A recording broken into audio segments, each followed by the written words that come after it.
When you have two lines like that, that means they're the same. It's the same thing as having one line through a side. It means the same thing still. Okay, so don't let that like trick you. It just means they're the same.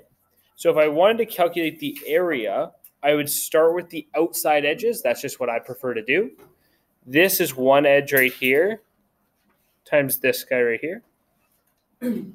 Right? That's 7.2. This height is 1.6. That would give me the area of the outside edge. If I look at my shape, how many outside edges are there that are all the same? There's 4, right? There's one here, a back one, a side one, and a front one. So we would times that by 4. What's 7.2? What did you say? 7.2 times 1.6 times 4.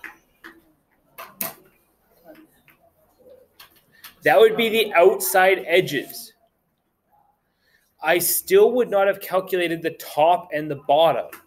The top, I'm going to try to color in blue. The top would look like this.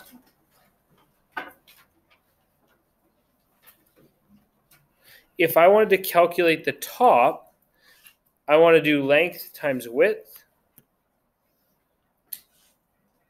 The length is 7.2. The width is also 7.2. So I would do 7.2 times 7.2, and I would times it by 2 because there's a top and a bottom. If you put those in your calculator, It's 1.5. you get 103.68. I was almost right. Okay, so go 7.2, right? The red is 46.08. Yes, Drake. We go 7.2 times 7.2 times 7.2. 7.2 times 7.2 times 2 because there's a top and a bottom, and that's what the 2 is for. That's not fire. Oh, what? I go in. So you take your sides, you got your top and your bottom, you're going to add those two things together. That'll give you your total surface area of the object, which should be 149.76.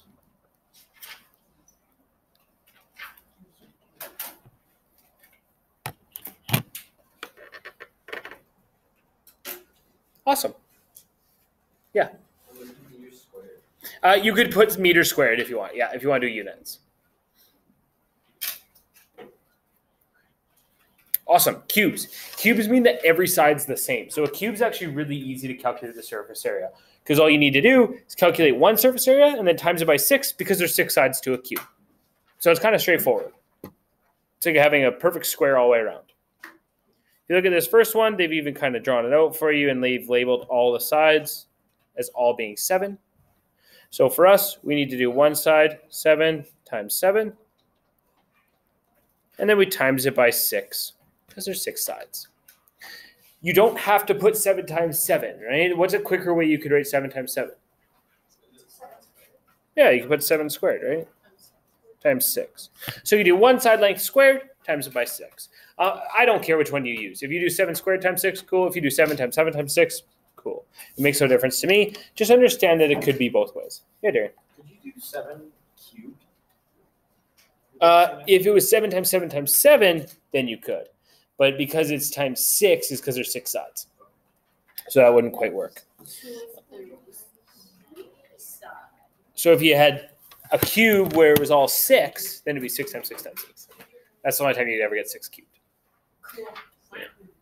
But if you get 6 and 6, that's just not good. It's terrifying. So is cube only used for like volume? Yeah. So when we're cubing things, and Aaron has a good question. He's like, when do we like have the cube?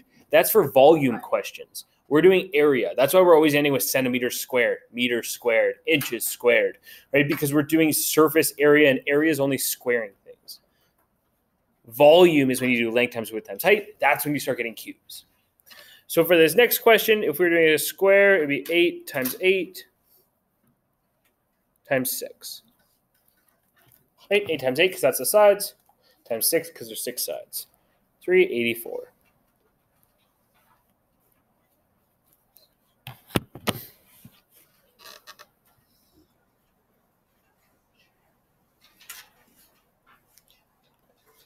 Awesome.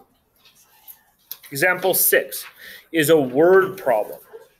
So it says determine the surface area of a rectangular prism with dimensions 4 times 3 times 10. Sorry, 4 by 3 by 10. Damien, I went up. You can see it. Damien.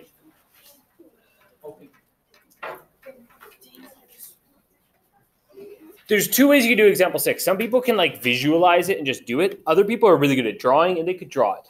Personally, I suck at drawing, but I'm going to try my best so I can show you what this looks like. Yeah. Sure. Yeah, as long as you sign out. So if you were to draw this, it's a rectangular prism